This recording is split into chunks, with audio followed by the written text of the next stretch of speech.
Hi everyone, it's Marie Satori, and many people have asked me how to read reversals with a round deck, and this is how I would read reversals with the Golden Eclipse Tarot. I'm using the Ace of Wands to demonstrate how to read a reversal because just by nature of the design, it's really easy to see if it's upright, reversed, as well as degrees of percentages. So looking at this here, the Ace of Wands is upright right now. Now, obviously, a reversed card, if I'm shuffling and it came out, this would be what one would consider a reversed card. Now, of course, if we have something in this direction or this direction, however the card lands, we may be curious on if this should be upright or not. Personally, I read with degrees, and by that I mean if the card lands like this, if the card lands like this, these are all percentages of a degree.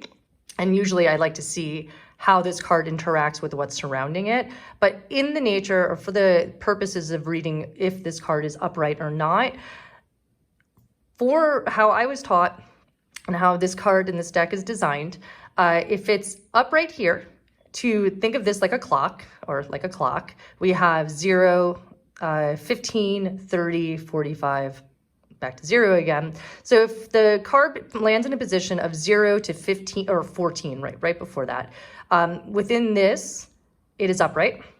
If it starts to land, if this Ace of Wands is somewhere here, it's reversed.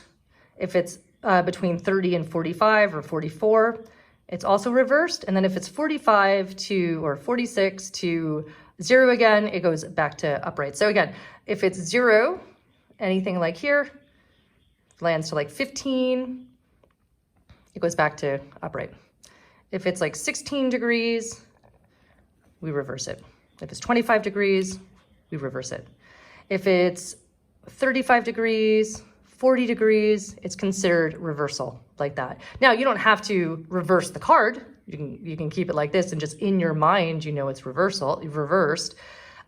Here, this is also considered a reversed card. If you want to use a more advanced technique, you can say that this is neutral energy. You know, it's slightly impacted. That's how I would read that. However, for the nature of upright versus reversed, I would say it's reversed. Once it lands like 46 degrees, 47, or I guess this is 50 degrees, it's back to being upright.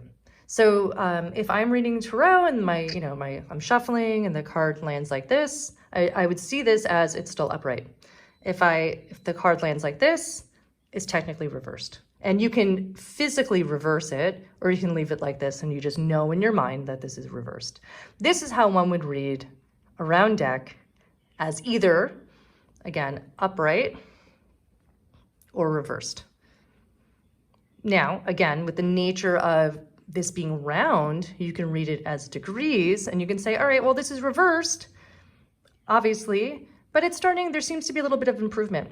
You know, we're percentages of improvement. So that's how I would communicate that maybe to a client or to myself. This is upright, technically.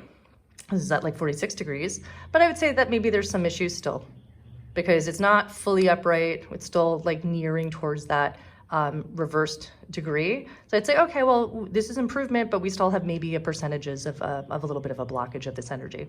So this is how you can really work with this deck, working with percentages of positive and negatives as opposed to just being this black and white of upright versus reversed. So this is how one would read upright and reversals and degrees, and I'll go into this a little bit more with the workshop, reading in degrees, working with the Golden Eclipse Tarot and a round deck.